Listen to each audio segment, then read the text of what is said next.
With অর্থ হচ্ছে দিয়ে বা সাথে, কিন্তু কখন কোনটি ব্যবহার হবে? উইথ অর্থ সাথে হবে যখন কোনো ব্যক্তি বা প্রাণীর সাথে থাকা বা চলা বোঝায়, তখন আমরা উইথ শব্দের অর্থ সাথে ব্যবহার করব। যেমন Rani goes to school with পড়শি, রানী পড়শির সাথে স্কুলে যায়। I will go with you, আমি তোমার সাথে যাব।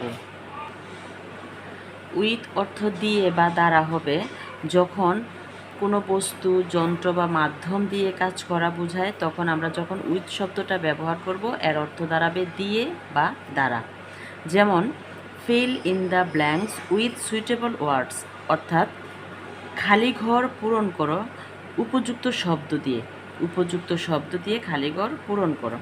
এখানে উইথ অর্থ হচ্ছে দিয়ে।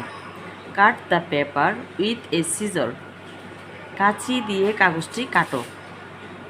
দিয়ে, কাঁচি দিয়ে, তাহলে এখানে উইথ অর্থ হচ্ছে দিয়ে।